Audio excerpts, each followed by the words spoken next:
करके तुमको लगता है कि हम कटहल खाते होंगे? हमारे अंग में कहीं भी आपको ऐसे लक्षण दिखते हैं?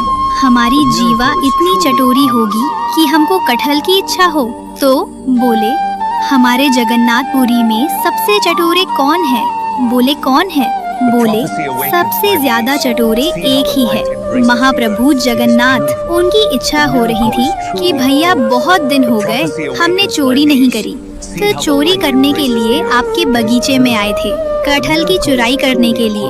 हमको ऊपर चढ़ाया, सब बात बताई और बोले वो तो भाग गए, इसने हमको पकड़ लिया। राजा के नेत्र सजल हो गए, कितना बड़ा भाग्यशाली हूँ, महाप्रभु जगन्नाथ मेरे बगीचे पर चोरी करने आए और उसी दिन पूरा बगीचा महाप्रभु जगन्नाथ जी के ही नाम कर दिया। बोले, अब महाप्रभु जी का ही है ये बगीचा, अब ये हमारा नहीं है, अब यहाँ जो भी सामग्री सब महाप्रभु जी की है। माधव दास जी बेचारे स्नान ध्यान करके निकले, समुद्र प्रणाम करने जाते रोज भोर में। जैसे ही समुद्र प्रणाम करने गए, सोई दूर देखा कालिया ठाकुर चलते हुए आ रहे हैं। माधव दास जी बोले, बहुत बढ़िया, भाग गए थे रात को? बोले, हम तो नहीं भागे, तुम चिल्ला क्यों रहे थे?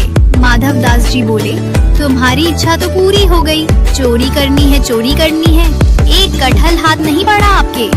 बोले, अब क्या करें? बोले, चिंता मत करो, आप तो भाग गए थे और हम देखो रात में पिटे बंधे पूरा बगीचा आपके नाम करवा के आ गए। लो, अब जाओ, खूब प्रेम से कटहल पाओ।